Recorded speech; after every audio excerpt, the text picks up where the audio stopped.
All right, thanks, Kelsey. May marks National Stroke Awareness Month. The CDC says stroke is a leading cause of death in America and a major cause of serious disability for adults.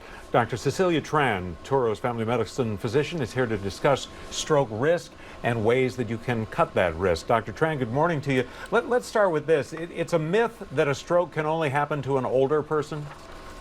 That is very true. A stroke can happen to anyone, even those who are relatively young and healthy, depending on their risk factors. So let's talk about those risk factors, and I know you want to do that. We'll divide them into that which you really can't control and that which you can. So what are the uncontrollable risk factors? So some of the uncontrollable risk factors are things like increased age. So the older you are, the higher your risk. Gender, women have a higher lifetime risk of stroke than men. Pregnancy, history of preeclampsia or gestational diabetes, genetics and race, or even a prior history of a stroke. So, although obviously it's true that there are some things about our lifestyle, our diet, all that we can control. So run through for me, if you would, what can we do to prevent a stroke or at least cut the risk? Right, so high blood pressure is one of our biggest risk factors. So really monitor your blood pressure, know what it is and have it regularly checked each year. We want that blood pressure to be less than 120/80 if possible.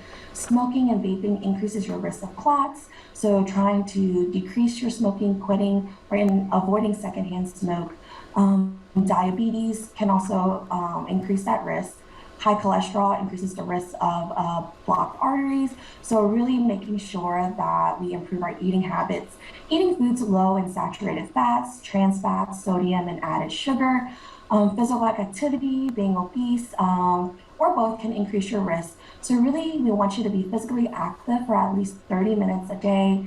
And alcohol intake also increases that blood pressure, which we know is a risk factor. So keeping your alcohol in moderation. So you don't have to go out and run a marathon every day. So for somebody who's not necessarily physically active, what would you tell patients about how to get more active?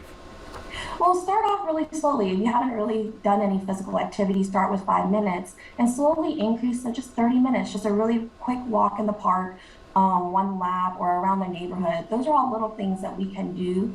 Sometimes even parking further away when you're going grocery shopping, so it increases the distance that you need to walk. Just those little things can really help and make a big improvement in our health. And I know you will say, see your doctor. Of course. Schedule an appointment with your healthcare provider if you think you're at risk and to discuss ways to reduce that risk and live a healthier lifestyle. All right, Dr. Cecila Tran from Touro, thanks so much for the advice on avoiding the pain and life-changing experience of a stroke. We appreciate your help this morning. Thank you so much. Bye.